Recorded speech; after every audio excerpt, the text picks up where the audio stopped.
Hello and welcome to Season 3, Episode 4 of The Horse Show on Wisp Sports Radio.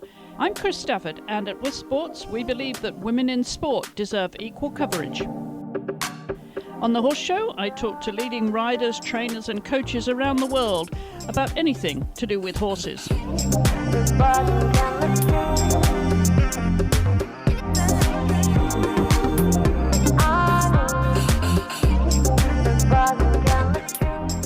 My guest today comes from the world of eventing. She is currently Britain's number 2, and that is Izzy Taylor. She's also ranked number 17 in the world, and she currently has 12 horses at international level.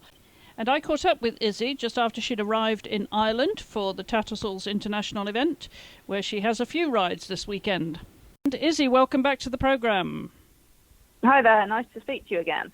Yes, lovely to catch up, because it's been one of those years for you, isn't it? And you've got a few rides over there in Ireland, and then you're on to Bramham. No peace for the wicked. How many horses do you have right now? So I would have about 20 at the minute. It's actually been quite a slow start for us over here. We've had a lot of rain at the beginning of the season, and it only feels like now really that we're getting going. I mean, I've still got a few of the young horses that haven't even been out yet, so just remembering how to do it all, really. Pressing all the right buttons again. And so 20 horses and some youngsters there. How many at international level? Because you've got quite a handful. Have you got half of those are FEI? Yeah, I'd say probably more than half of them are FEI. There's a few youngsters that 5-year-olds. To be fair, I've got a 6-year-old here, so obviously he's already competing at FEI. He's doing the CCI 1-star out here. So most of them are now international, which is exciting. Yeah, very exciting. Let's talk about that little old 4-star that you did earlier this year that didn't go according to plan, though, did it? With Perfect Strange, an early stop there. Tell us the story of that then, Izzy, because that obviously, is a big turning point, isn't it, when that happens? Yeah. I mean, it was obviously very frustrating. He did a very, very good test. He did a PB at that level for both of us, I think, 25, I believe. So, we were delighted with that, really excited. I was concerned about the cross country in terms of the going. The track itself was fine as far as I was concerned for him and me if we were on form. But like I said, we'd had a lot of rain this spring and it was holding, and he's not pure thoroughbred, and it was definitely in the back of my mind. And, annoyingly, we had a run out early on at Huntsman's. But I think in hindsight, had we jumped clear around all the fences, I don't think we'd have been massively competitive, because he just lacks that blood. And, who knows? We can't say, but it was annoying, but you have to move on and try and build on it and get on with the next thing.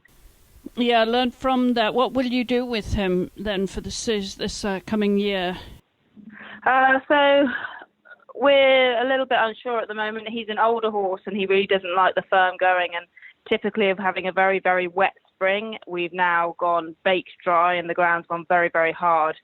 So he's slightly on standby at the moment. He won't run until the ground comes a bit softer, with a good cut in the ground, because, he's a very, very special horse, and it's really important that we look after him and he comes out when it's good for him. So we'll just kind of keep him ticking along and then see what happens and see where's right for him. Well, as you mentioned, you've got so many horses, 10 or 12 at FEI level now, and you're currently number 2 in the British eventing rankings, top 20 riders. That must feel nice. I mean, you got Piggy on your elbow there, but that's fine. Number 2 is all right, but number 1 is much better. I finished last year number 2 behind Oliver, so I need to improve on my number 2. Not enjoying being number 2. I'm very lucky. I've got a fantastic team of people and horses behind me, but we're always striving to improve and to get better. And obviously I've got a fantastic number of horses and talented horses, but I'm always looking for another one, the next best one, and trying to do the best I can by that so that we can be number 1 and really make an impact. You're still as hungry as ever then? Yeah, I think so. I think the day you stop being hungry is the day that you give up. You've got to want to be the best. You've got to want to win, and I certainly still want to do that. Well, you've had some, good places this year. You got a win at Floors Castle there in the CIC2 star, didn't you, with Monkeying Around and other placings. Yeah. So, it's going pretty well for you, and you've got 4 horses with you at Tattersalls. Let's talk about them, and then we'll move on to Bramham, and let's talk about, what this current team looks like. So this week I have got a lovely 6-year-old called MBF Harley Rebel doing the young horse CCI 1-star, the Cooley Farm CCI 1-star, which is for 6 and 7-year-olds.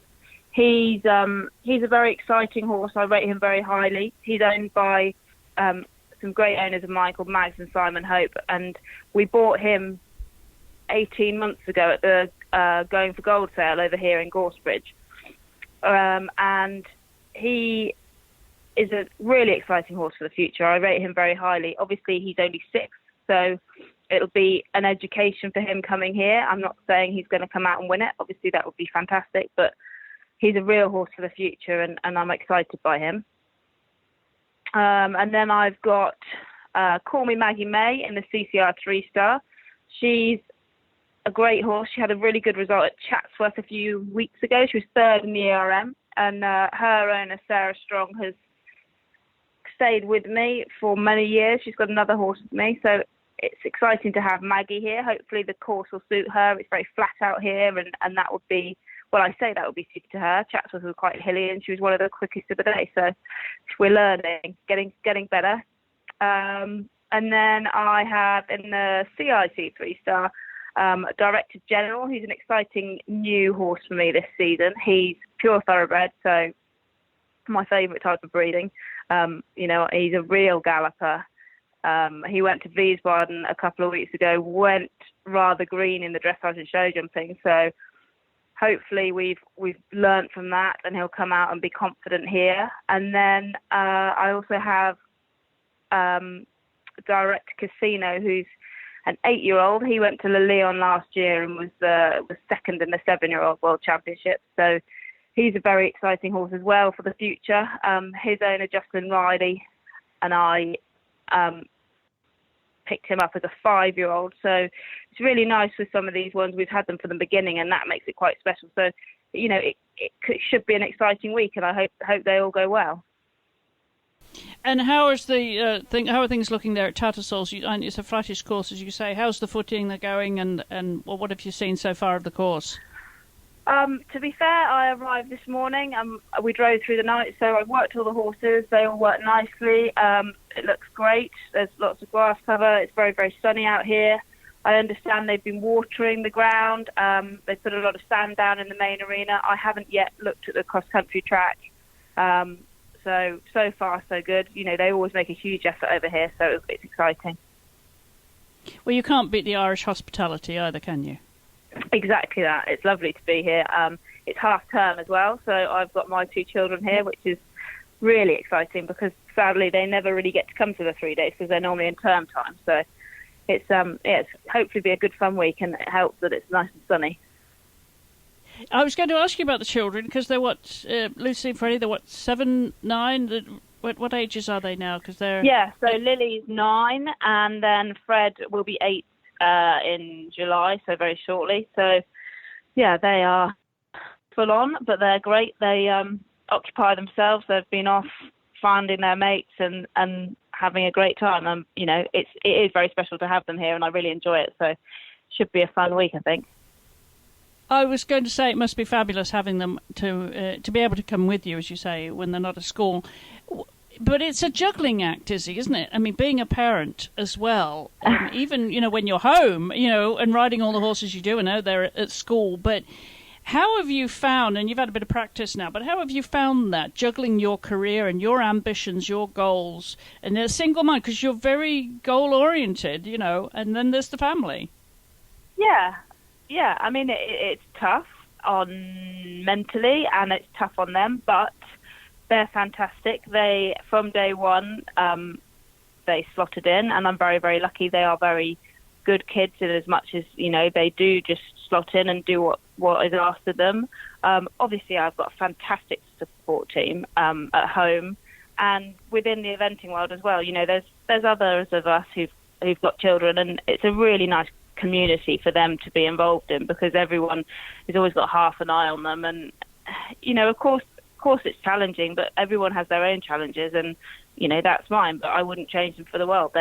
They're brilliant, and they really, you know, when you've had a really, really bad day at the office and you come in, actually, real life, it's not that bad. It all goes away, doesn't it, when you get your kids distracting you?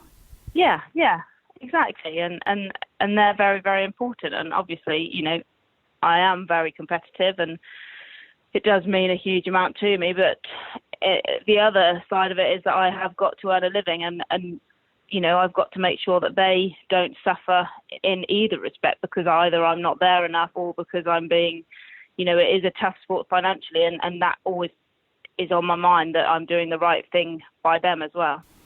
Now, what about their sporting interests? Are there ponies involved or footballs? What do they love doing?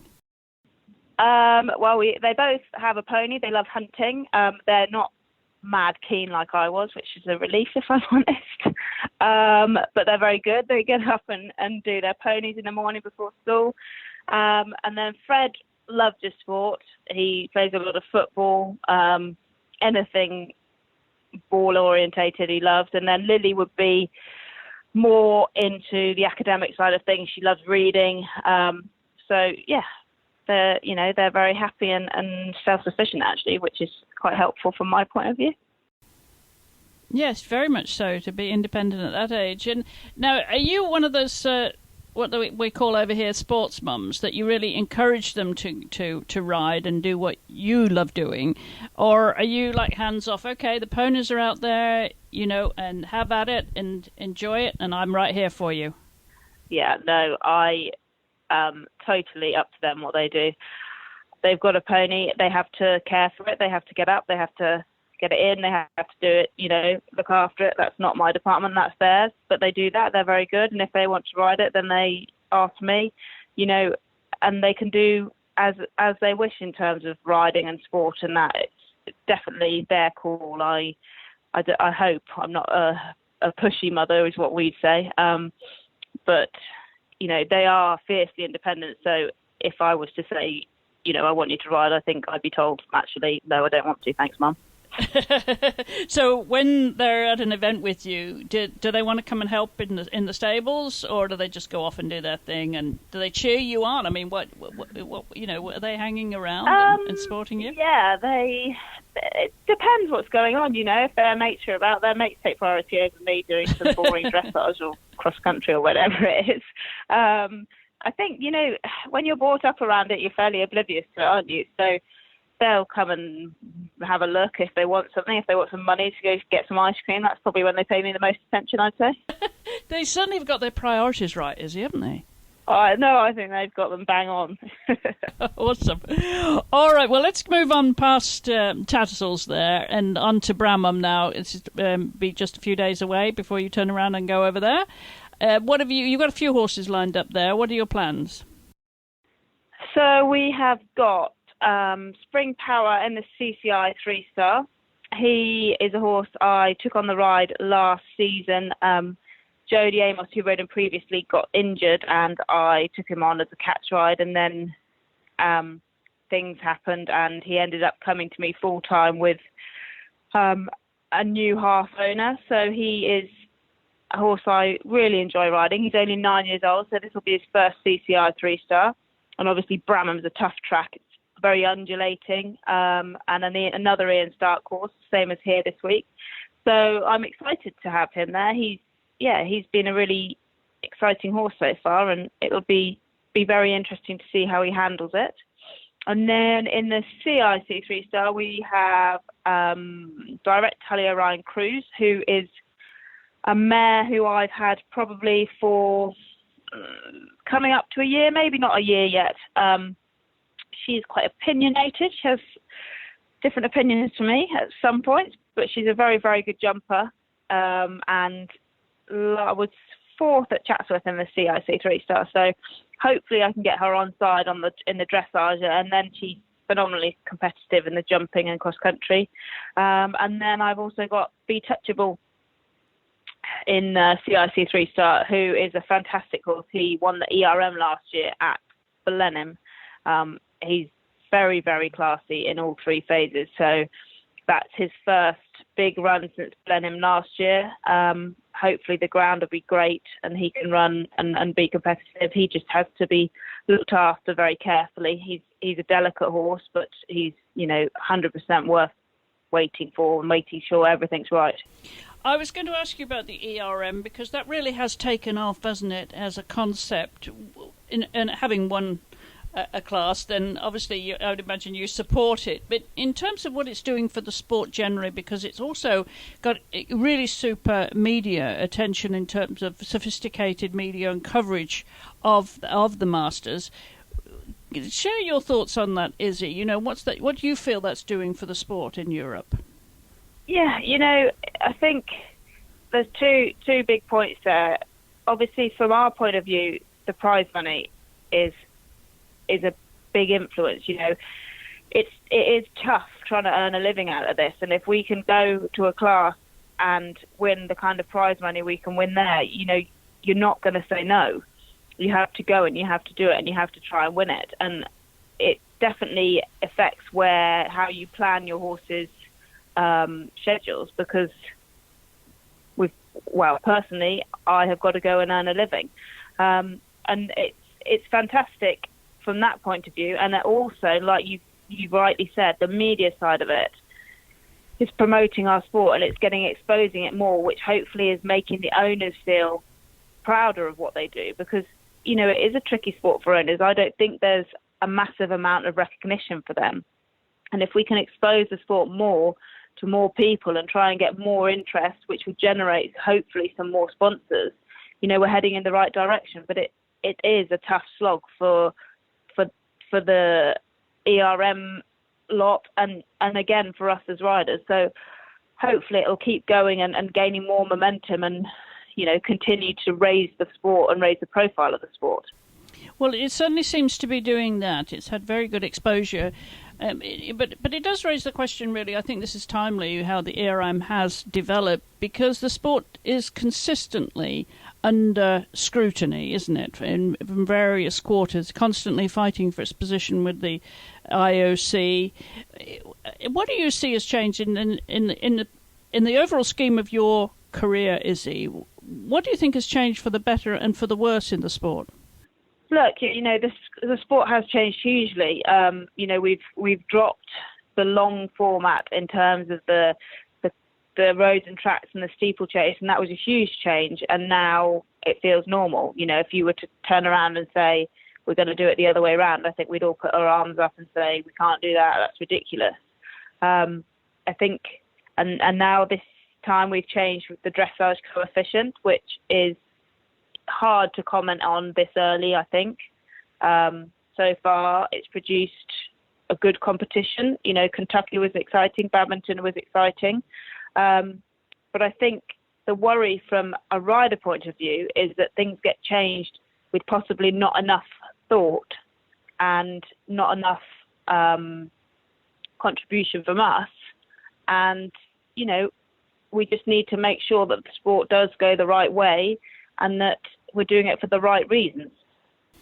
Yeah, it's interesting you should say that, because I've talked to other, top riders who are very concerned about the future of the sport, because there isn't enough of the process that's been evaluated by the riders, the people that are, at the sharp end of this, before changes are made, and global changes too, to completely change the personality of the sport. Given how it has evolved, where do you see it going in the future? I really couldn't say. And I don't think I'd be the only person to say that. I think that is part of the concern, is that we are very unsure about the future of the sport. And because they're able to change it without much influence from us, we really don't know what will happen, which way it will go, what new rules they might come up with, which will affect the sport in a big way. And I think that's where the worry is that there's just uncertainty to what and how they might change it.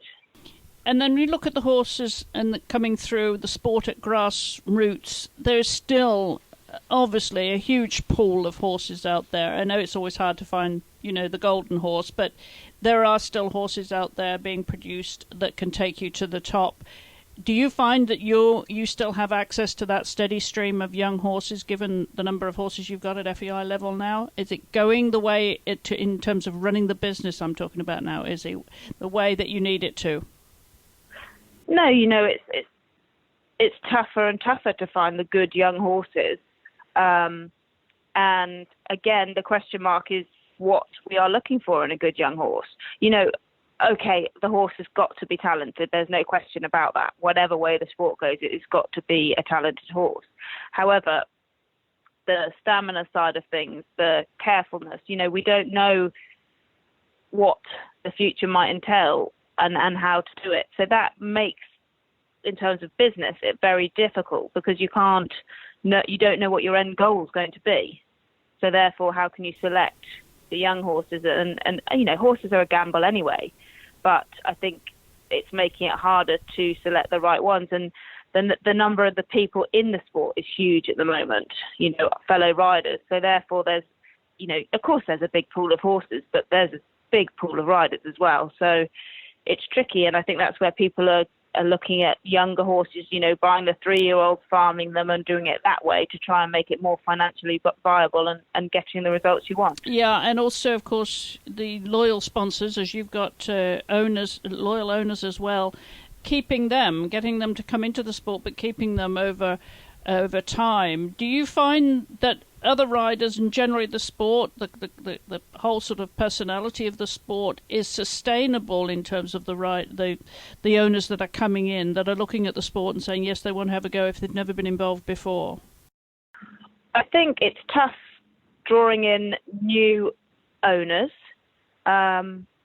because of what we've talked about. And again, because it's a very expensive sport, the prize money is poor. So therefore, we are becoming an entertainment, and that's what we have to sell ourselves as. And, of course, sport has to be entertaining, but I struggle with being an entertainer and being a winner. But because of the poor finances behind it, I think that's the way we have to think. So it is tricky in terms of that. I'm very lucky. I've got fantastic owners. They're very loyal, but of course, I'd like new owners. I'd like to draw some new owners into the sport because it is a great sport, but it's tricky. And then, again, in terms of sponsors, I was with KBIS for 10 years, which was a brilliant relationship, and it worked really, really well. And both of us had fantastic 10 years together. That's now ended, and trying to find the right sponsor for me and who's understands and wants to support the sport is tricky. But I find that difficult to understand because it could be it is a very exciting sport. It's just not necessarily marketed in the right way.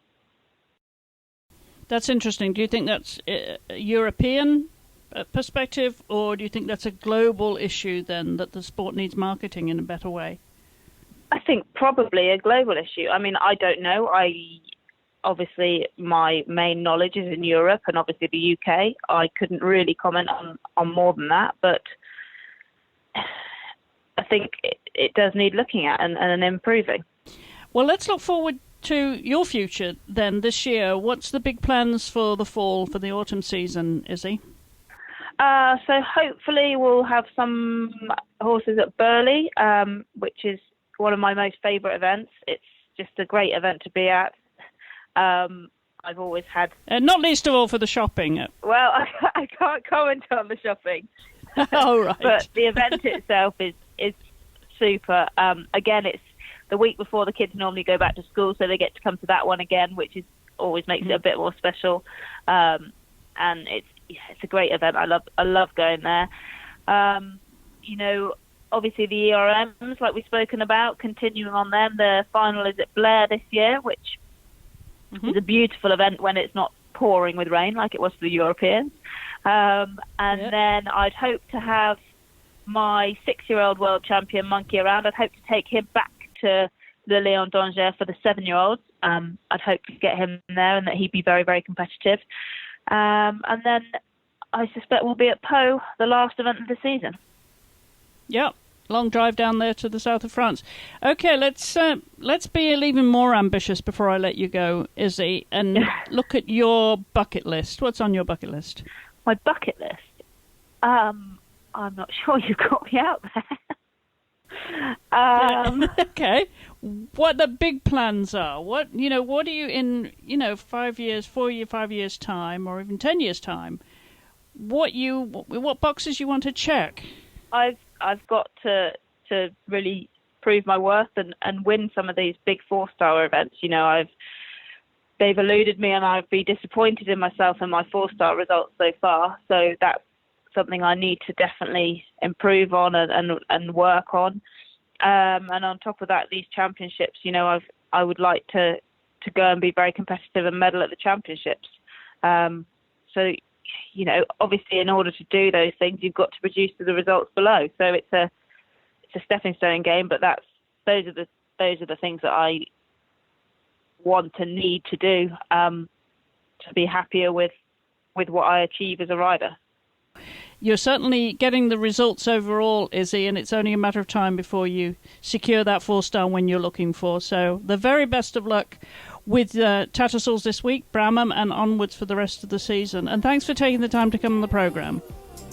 No problem. Thank you very much. And we'll have a link in the show notes accompanying this episode to Izzy's social media and her website, so you can follow her this season too. And for more conversations from the world of women's sports, don't forget to subscribe to Wisp Sports Radio on your podcast player. You can also get more conversations from our website at wispsports.com, where you'll also find videos, blogs, and articles from top athletes and award-winning journalists around the world. And of course, if you'd like to reach us here at Wisp Sports, you can drop us an email to info@wispsports.com. We're on all the social media channels at Wisp Sports, so there's plenty of opportunity to join in the conversation. And we appreciate you supporting women in sport everywhere. Until the next time, thank you for listening. Goodbye for now.